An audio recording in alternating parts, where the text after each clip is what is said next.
Hey guys, welcome to the All In CrossFit podcast, episode number 8. We're here with the wonderful Shelby Levy, and a lot of y'all may not know this, but Shelby kind of disappears from All In the summertime.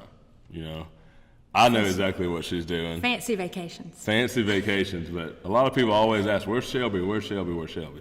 Well, Shelby has a very, very important job title with CrossFit HQ, and I'm sure a lot of people don't know that, especially you newbies out there. But she is the Regional Media Liaison for all of the regionals. So she travels, our Atlantic Regional, which is made up of our region in the Mid-Atlantic. It's going to be in West Palm Beach. I'm not actually the liaison for all of them, but just 3 of them. But 3 of them, yeah. Three of them. Each weekend. Yes. Each weekend of regional, I have one. Yeah, so each week she's going somewhere. So are you going to the Atlantic this year? I'm not.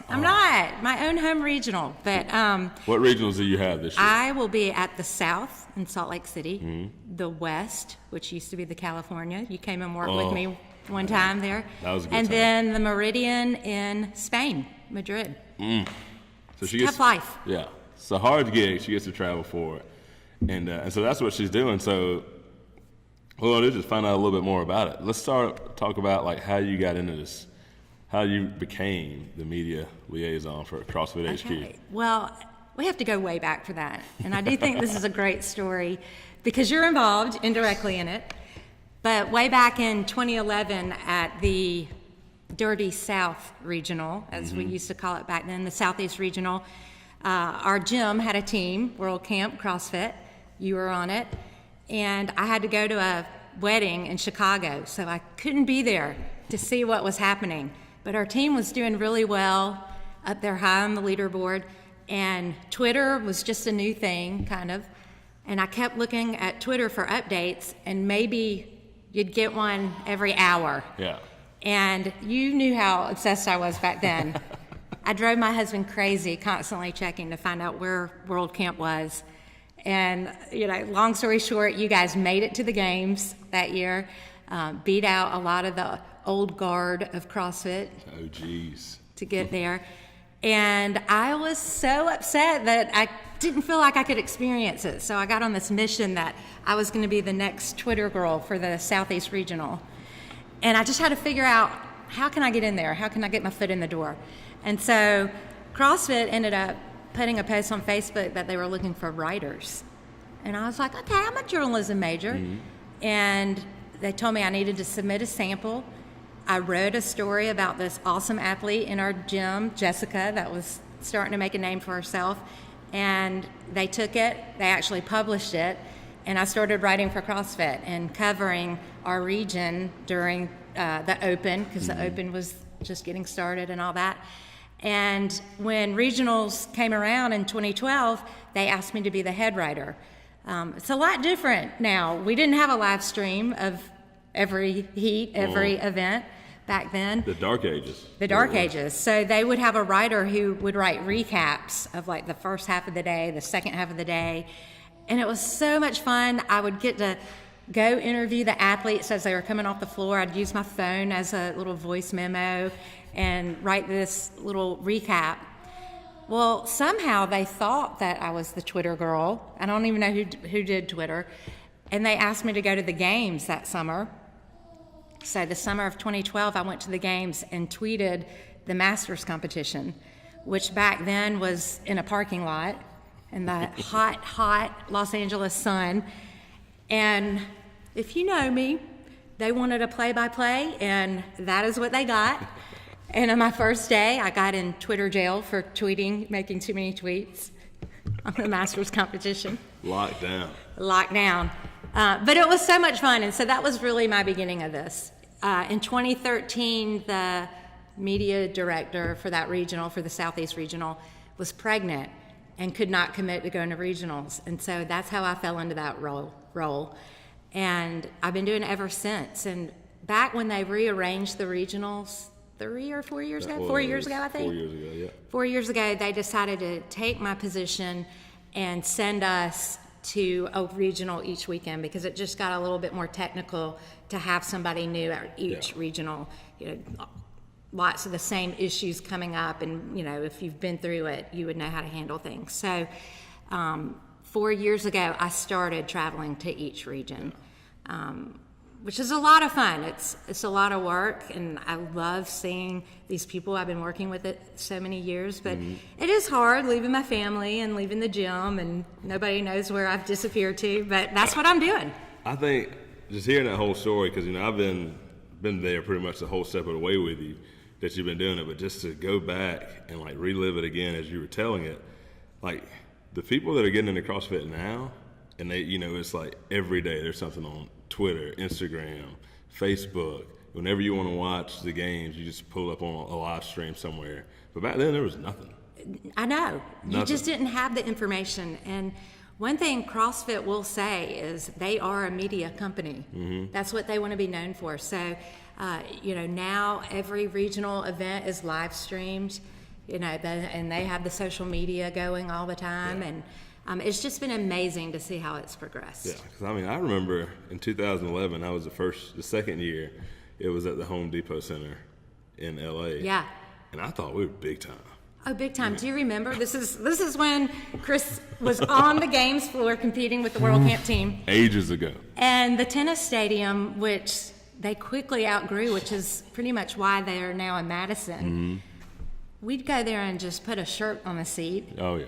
Go wander around Vendor Village, come back, get our seat, drink a beer. Yeah. It was just so much fun. So much more. It was a lot of fun. Yeah. Even seeing what it's grown into now, because I went out, I was lucky enough to go work with you at the California Regional, and there were more people at that regional than there were at the games practically. When we were there. Very different. So, yeah, so different, but it was still so much fun. It was. And just it's to like see, the good old days, right? That's right. That's what our parents talk about, the good old days. That makes me feel old. Yeah. But anyway, I'm not old. You're not old either. And those are some good times. And so since you are the media liaison, like kind of give us like the play-by-play. Like how early do you have to get there? Like when does your week start? Yeah, so. Because the regional's just, for all we see, it's just Friday, Saturday, Sunday. Right. A couple events each day. We'll fly in on Wednesday, and I usually get there early afternoon, head to the venue. If it's changed, it's kind of nice to get the lay of the land.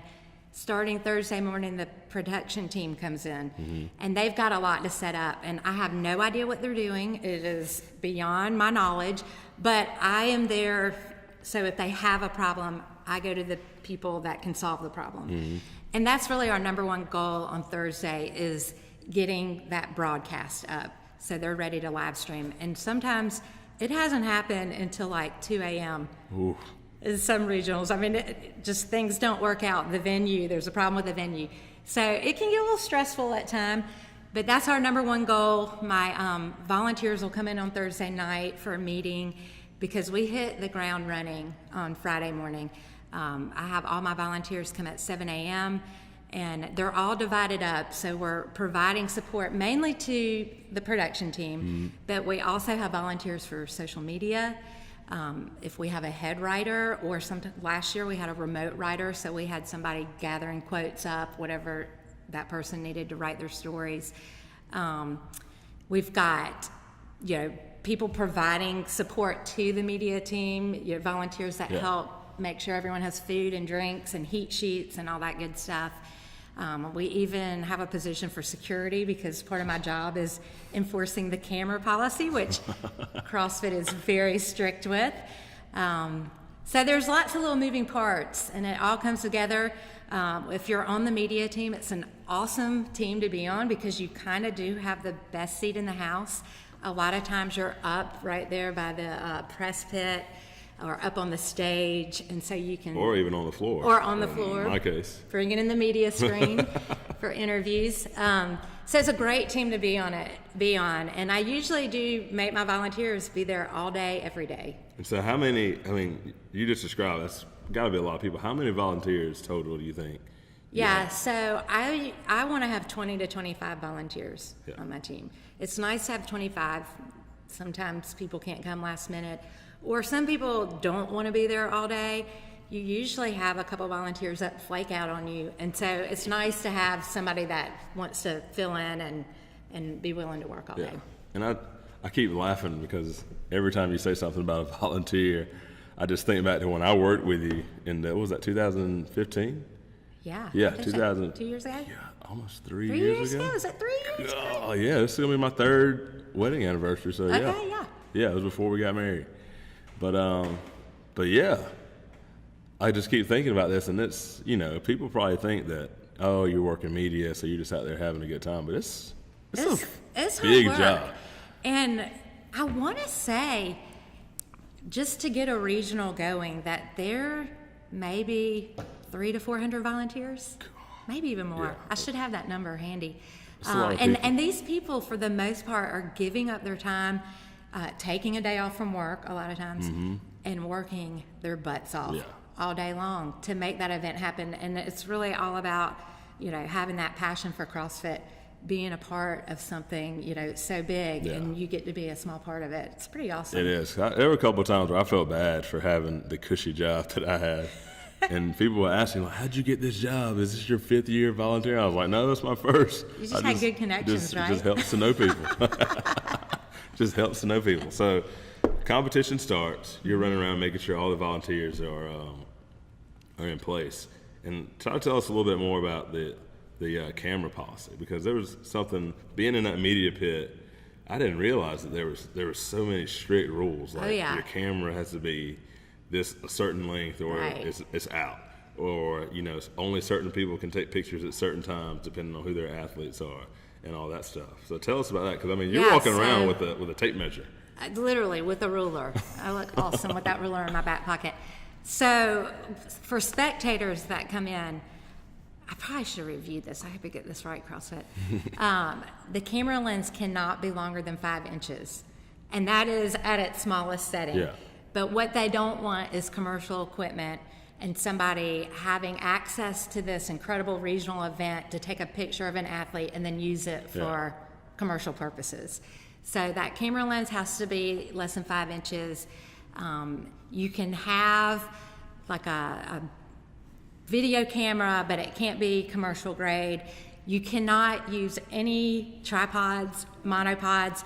So let me tell you, you feel like a real jerk when you make someone take their little GoPro camera off their tiny little stick, that little handheld stick. But that's just part of it. And it really is just to protect this event that is copyrighted. And that's a hard job, because everyone has a GoPro. Yeah. And you get a starting t-shirt company, and they may use all that and profit off of it. And that's what, CrossFit's protecting us as affiliate owners, and, with rules like that. But we also have like the media pit, which is a little space around the competition floor. And, the HQ cameramen are in there, like the photographers, but we also have sponsors, and, that might be like, Romwad would be in there, and, usually there's a Fit Aid or a Kill Cliff or someone like that. And they sponsor certain athletes, and so they're allowed to go in the media pit to get those good shots when their athletes are competing. And, they've paid for the rights to do that. Some of them can take pictures of the entire event. The title sponsors, like, of course, Reebok and Brogue, they can have a photographer in there all the time. But then the smaller sponsors can only go in when their athletes are competing. And you have to control all that. You do. You have to control it. And it used to be a really difficult job, but people don't want to make CrossFit mad. No. And every year our rules have gotten better and tighter. And last year was probably the one year I don't think I had any issues.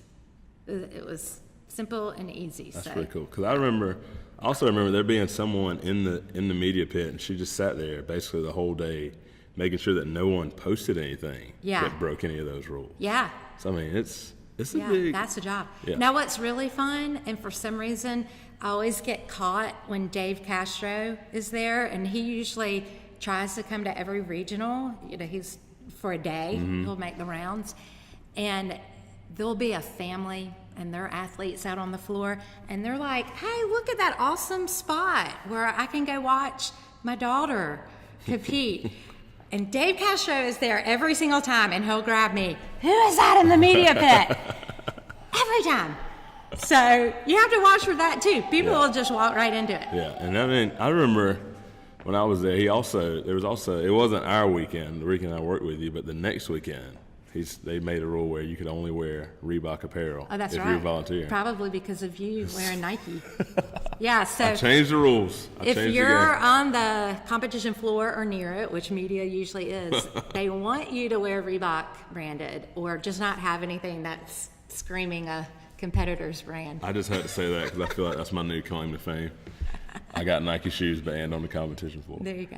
All right, so that's basically, and that's Friday, Saturday, Sunday. Friday, Saturday, Sunday. Same old thing. And that's regionals just those 3 days. Let's talk about the games. Yes. 'Cause I feel like the games are like a week-long monster. So tell us when that work week starts for you and how that kind of goes. So my career as the Twitter girl only lasted for 2 games. And then I didn't have a position for a couple years and then got asked back 2 years ago to do fan experience. So this is totally different than media. Some people say it's the worst job on the leadership team. What I do is all the little side shows at the games, like the national anthem or the flyover. We usually have some kind of flyover. Or we'll do an adaptive athlete workout, and I'm the one that coordinates it. Somebody gets engaged on the games floor, that goes through me. Last year we had a concert, Yellow Wolf, which was really interesting. I had to set up the green room for them and meet them and do the sound check with them. And so if you know me, I'm a planner. I like everything organized and planned, and this job is so outside my comfort zone because I never know what's going to happen. Sometimes my event will get canceled. Like we had the adaptive athletes 2 years ago, literally warmed up, ready to go out into the tennis stadium. This is when it was still in California. And we didn't have time for it. And I had to turn to them and say, sorry, it's not going to happen. So tough job. But that starts, I will go in like on Sunday before the games start. The games start Tuesday, maybe Wednesday, when they have that little surprise workout or whatever. I think it was Wednesday this past year. Yeah. But it's really awesome being a part of this team. I always say, if anybody needs an event run, they need to get the CrossFit Games leadership team. I think CrossFit people are pretty special anyway. We're not scared of hard work. And it's like they've gotten the best of the best leaders. Not that I'm claiming to be one of those by any means. I still don't know how I've tricked them into this. But the best of the best come together and put this show on. And again, I think at the games there's 800 to 1,000 volunteers that give up their time for free and make this thing happen. But last year when they had the motocross, guess who set up the black sheeting that showed the pathway for the bikes? Yeah, I went out there with some of the leadership team. So many mosquitoes in Madison, which I'd heard they had mosquitoes pretty badly there. And we were there, the sun was setting, hammering stakes in, getting that thing set. That was a pretty big course. Yeah, and that's the attitude, like all hands on deck, everybody helps each other, and just makes this incredible event happen. Yeah, and it's so cool to hear you say that. Yeah, I say it's all every episode. I'm like, it's so cool. But the cool thing about that is that we're talking about the CrossFit Games, like this big, huge event, right? And how everyone is just like, you just see the community in that. And just then when you were talking about it, it made me think about our in-house competitions. Yeah. I mean, it's the same thing. It's just so community driven. Everybody's helping out. It does. Wherever they are. And it's so cool that, there it is again, it's awesome that you can just go from place to place and you see the CrossFit community in everything. You do. And, being a part of this, my CrossFit family extends globally. And, these people I've worked with, I have volunteers who've worked for me every single year. In fact, my friend Dawn South, she is there. Well, when I was at the Atlantic Regional, she would be there for me, but she does come to the games. I've had one volunteer in the past, and she's it. Yeah. We met at a CrossFit competition several years ago. But just, you're right, like the friends you make, and when you're all working together towards one event, whether it's our in-house competition or the CrossFit Games, you just become family. Yeah. You become family. And everybody's working together to make that event, whatever it is, Yeah. be as awesome as possible. That's right. Yeah, that's so cool. It is. I'm just honored to be a part of it. And so this will be this regionals be what was fifth, sixth year in a row? I think, believe it or not, this will be my 11th, 12th, and 13th regional that I have been the media liaison. Oh, that's a lot, isn't it? That is a lot. That's a lot. That is a lot. And so next year, my son graduates from high school, which will be during regional season. Ooh. So I'm definitely going to go to his graduation, but we'll just see what that means for next year. Maybe I can just take your place. There you go. I'll train you. We got a year to get you ready. And then they'll never have regionals again.